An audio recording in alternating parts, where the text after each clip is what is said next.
Assalamualaikum warahmatullahi wabarakatuh. Perkenalkan, nama saya Okta Mirinda dari Kampus Politeknik Negeri Sriwijaya, jurusan Teknik Elektro, program studi D3 Teknik Telekomunikasi. Di sini saya akan menjelaskan tentang AED. Simak video berikut ini. AED adalah sebuah alat medis yang dapat menganalisis irama jantung secara otomatis dan memberikan kejutan listrik untuk mengembalikan irama jantung jika dibutuhkan. Alat ini berfungsi untuk menolong orang yang mengalami henti jantung. AED memungkinkan lebih banyak orang untuk merespon keadaan darurat medis di mana defibrilasi diperlukan, karena AED adalah perangkat portable sehingga memungkinkan digunakan oleh orang non-medis, yaitu memahami pemakaiannya. Keuntungan dari penggunaan AED yaitu aman, tingkat kesuksesan tinggi, dan mudah digunakan. Berikut merupakan cara menggunakan AED. 1. Pasang patch pada dada pasien. 2. Pastikan tidak ada orang yang berkontak fisik dengan pasien. 3. Tekan tombol shock. 4. Periksa denyut nadi pasien. Dan 5. Jika tidak ada detak jantung, maka selanjutnya lakukanlah CPR. Dan adapun lokasi AED yang seharusnya ditempatkan. Pertama, AED ditempatkan di dalam ambulan. Kedua, AED ditempatkan di dalam damkar. Ketiga, AED ditempatkan di dalam mobil polisi.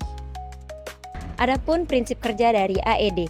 Pada saat kondisi irama jantung yang kacau, seseorang menganalisa dengan melihat grafik EKG yang ada pada layar monitor, kemudian menentukan berapa energi yang akan digunakan. Kondisi ritma jantung yang kacau tersebut dikejutkan melalui stimulus energi listrik dengan ukuran tertentu. Hal ini yang memungkinkan dan membuat jantung memulai iramanya dengan sinus normal. Dari sini kita bisa mengetahui bahwa fungsi AED sangat diperlukan dalam hal keselamatan, khususnya pada tempat-tempat emergensi. Jenis AED berdasarkan fitur kerjanya. 1. AED manual. AED manual menghasilkan kejutan secara manual. AED manual biasanya dilengkapi dengan monitor ECG untuk mendeteksi dan menganalisa jumlah energi yang diberikan. Kedua, AED semi otomatis. AED tipe ini mengirimkan tenaga kejut secara langsung ke jantung, biasanya digunakan di ruangan operasi dan dalam situasi tertentu. Ketiga, AED otomatis. AED ini akan menganalisa ritma jantung pasien secara otomatis dan akan menentukan berapa energi yang akan dilepaskan. Alat ini biasanya digunakan di tempat outdoor karena bentuk yang kecil, ringan, dan mudah dibawa. Berikut merupakan cara menggunakan AED. Yang pertama, periksa respon korban dengan menepuk bahu korban dan periksa denyut nadinya. Jika tidak sadarkan diri, hubungi tenaga medis dan gunakan AED yang tersedia.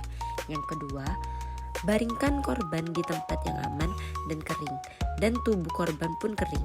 Lepaskan pakaian dan benda di tubuh korban. Lakukan CPR kepada korban sebagai pertolongan pertama sebelum AED menyala. Ketiga, nyalakan AED lalu ikuti petunjuk suara, kemudian tempelkan pad pada dada korban. Keempat, jika AED sudah terpasang, hentikan CPR. Pastikan tidak menyentuh tubuh korban saat AED sedang menganalisi irama jantung korban.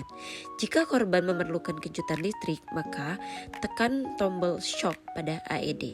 Yang kelima, AED akan memberikan instruksi untuk mengecek pernapasan dan nadi korban. Jika belum kembali, lakukan lagi CPR sekitar 2 menit. Setelah itu, AED akan menganalisa kembali apakah korban memerlukan kejut jantung lagi atau tidak. Dan yang terakhir, lakukan tindakan tadi sesuai dengan arahan AED hingga bantuan medis datang dan hingga pernapasan dan denyut nadi kembali normal. Kesalahan saat menggunakan AED. 1. Jika pengguna AED tidak sengaja mengabaikan instruksi menekan tombol kejutan listrik. 2. Masih melakukan kompresi dada saat AED menganalisis denyut jantung. Dan 3. Salah menekan tombol AED.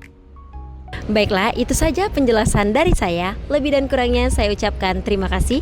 Wassalamualaikum warahmatullahi wabarakatuh.